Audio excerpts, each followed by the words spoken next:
La carroza avanzaba bamboleándose sobre los baches del camino.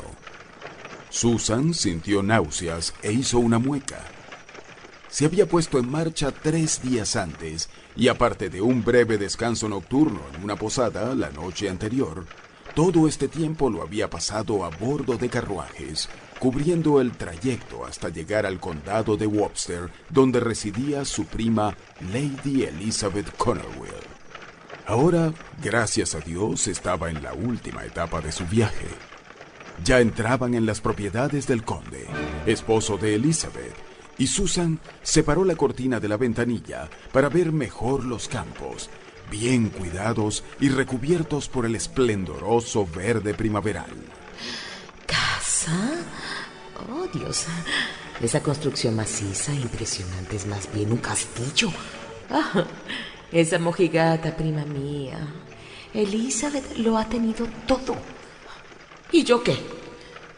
Solo miseria y hambre, aun cuando mi padre también era un Connerville. Stevens, el menor de los 4 hermanos Connerville, era considerado la oveja negra de la familia. Cuando se enamoró de Emily Brandon, una muchacha que conoció en una taberna de mala fama y se casó con ella, tampoco meditó mucho sobre los resultados del enlace. Aquella fue la gota que derramó el vaso. Su padre lo borró del testamento y les prohibió a sus familiares que mantuvieran contacto con él. La infancia de Susan había sido triste y mísera. Creció rencorosa y odiando a la familia paterna, alentada por los desvaríos de su madre, quien le decía que su progenitor había sido injustamente desheredado. Bueno, debo reconocer que en verdad a mi madre le faltaba la clase propia de la aristocracia. Ella era una pueblerina a la que le encantaba el licor, pero ya estaban casados y los Connerville no tenían el derecho de excluirme así de la familia, menos del testamento. Emily vivía entre arrabales y tabernas, y su matrimonio no cambió su naturaleza vulgar. Allí creció Susan, entre borrachos y prostitutas. Inesperadamente, recibió una carta de su prima Elizabeth, quien era 3 años mayor que ella. El vehículo se detuvo frente a la entrada principal, y los pensamientos de Susan también. Con el paso de los años, en las cartas que le escribía a Elizabeth, ella se había inventado una vida que nada tenía que ver con la realidad. Cuando quedó embarazada sin saber a ciencia cierta quién era el padre de su bebé, se apresuró a escribirle de su supuesto matrimonio con un capitán del ejército y luego una repentina viudez. Mientras descendía, Susan trató de mantener el equilibrio. No era fácil. Su avanzado estado de gestación le impedía moverse con la misma gracia de antes. El conde, que la esperaba en las puertas del castillo, le extendió las manos que ella, después de levantarse el velo, acogió en las suyas. Susan, es un placer recibirte en nuestra casa. Elizabeth te ofrece sus disculpas.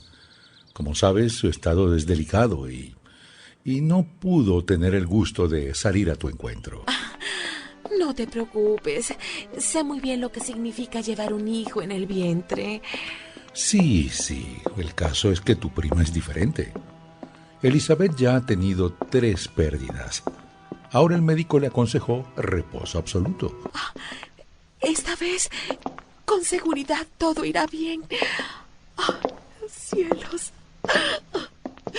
No sé cómo agradecerle su generosidad. En verdad yo estaba tan desesperada. La muerte de mi esposo, el embarazo. Ay, Susan, no podíamos permanecer insensibles a tus problemas. Te quedarás aquí el tiempo que quieras, Susan. Esta será tu casa. Y a tu hijo nada le faltará. Bien, ahora entremos, que mi esposa está impaciente por verte. Elizabeth, a pesar de su palidez, parecía una reina acostada en su lecho. De Susan solo sabía lo que la misma le decía por cartas. Por ejemplo, que la madre se había muerto de penurias cuando en realidad, borracha como siempre lo estaba, se cayó de una escalera rompiéndose el cuello.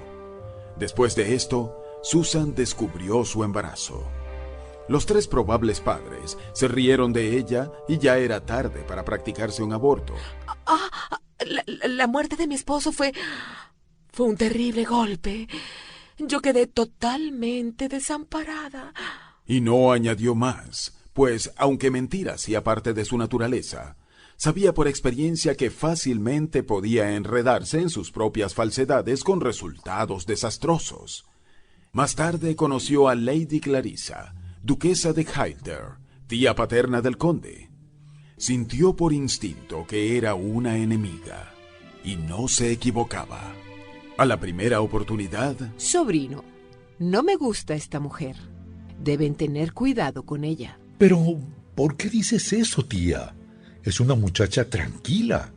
Está haciendo más llevadero el largo reposo de mi esposa. Debes aprender a ver más allá de las apariencias, Percival. Susan evita mirar a los ojos a su interlocutor y su sonrisa rebuscada se ve a leguas que es falsa. No quiere a Elizabeth, solo la está utilizando. Pero, ¿qué daño podría hacernos? Además, no puedo retractarme, tía. Le dije que podía quedarse cuanto quisiera. ¿Cómo sacarla de aquí estando embarazada? Ay, mi esposa nunca me lo perdonaría. Solo te pido que tengan mucho cuidado con ella. Mientras esté yo aquí, la vigilaré. Pero después de que nazca el bebé, me iré. Ustedes deben estar atentos a su proceder.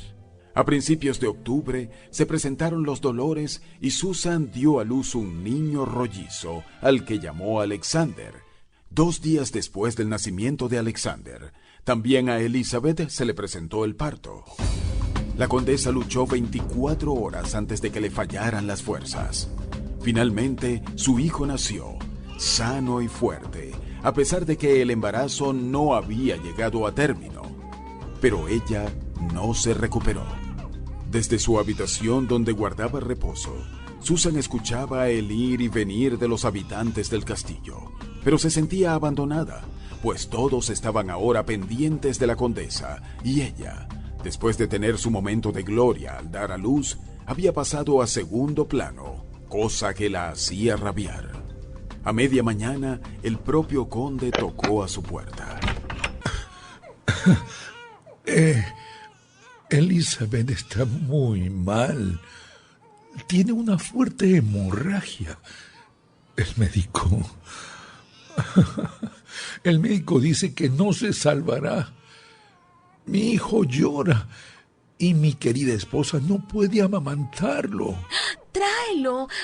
Yo le daré de mi leche. Poco después, la partera le llevó al recién nacido envuelto en encajes. Susan se quedó sola con el pequeño, reflexionando. La vida es injusta. Se repite la historia de mi prima y yo. Ella en cuna de oro y yo viviendo de las obras de los demás. ¿Cuál diferencia hay entre 2 bebés recién nacidos? Ahí están, el niño de mi prima y el mío. Son 2 miniaturas de hombre, de piel delicada y ojitos cerrados. La diferencia está en el rango. Todos los bebés se parecen al nacer. Y mi hijo merece una vida mejor de lo que yo he tenido. No. No debo pensar en eso, no. Estaba asustada por su osadía. Comenzó a desvestir al bebé. Luego hizo lo propio con su hijo, acostado a su lado, y les cambió la ropa. Pocos minutos después, Lady Clarissa fue a buscar al bebé, y mientras lo abrazaba fuertemente... Susan, la condesa ha fallecido. A pesar de su dolor, de repente se envaró y separó al niño de su pecho para observarlo mejor. Susan comprendió que aquel era un momento crucial, cuando Lady Clarissa, perpleja, abrió la boca para decir algo. ¡Mi prima! ¡Ay, tengo que ir a verla! ¡No puede ser que se haya muerto! ¡Ay, no! ¡Dios! ¡Elizabeth! ¡No! Bajo la mirada confundida de la lady, se aferró al palo del baldaquín de la cama y fingió desmayarse dejándose caer al suelo. El resultado fue el previsto. La mujer dejó para después sus dudas sobre el bebé, fueran cual fueran estas, y se apresuró a buscar ayuda.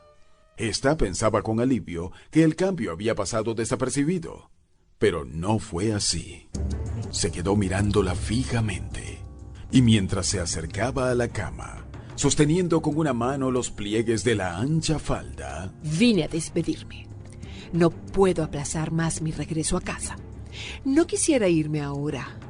No es el momento adecuado para dejar a mi sobrino en el estado que está. No se preocupe, Lady Clarissa. Yo cuidaré de él. Esto es precisamente lo que temo. Dejarlo solo contigo. No me gustas, Susan. A mí no me engañas. Bajo este aspecto de santurrona se esconde un ser frío y calculador. Estoy segura. Pero... ¿cómo se permite usted? No te atrevas a levantarme la voz. Serás una Cornwell, pero no representas nada dentro de esta casa. se acercó a la cuna donde el bebé dormía y lo observó con atención. Los cambiaste, ¿verdad? Aquel día algo sentí cuando cargué al bebé en mis brazos. Pero supiste desviar mi atención con tu fingido desmayo. ¿Tiene pruebas de que esto sucedió en realidad, Lady Clarissa? No las tengo, pero estoy segura de que lo hiciste. Pusiste a tu hijo en el lugar del verdadero conde de Worcester. El cielo me dará respuesta. Terminarás mal, Susan Cornwell. Acuérdate de mis palabras. Las recordaré, mi lady. Que tenga buen viaje. Después de lanzarle una última mirada de desprecio, la dama salió. Susan saltó de la cama y se acercó a la cuna mirando cómo el bebé agitaba sus puñitos cerrados. Terminarás mal. Tu tía no sabe lo que dice. Nunca he estado mejor que ahora. Y voy a mejorar mi posición. Ya verá ella.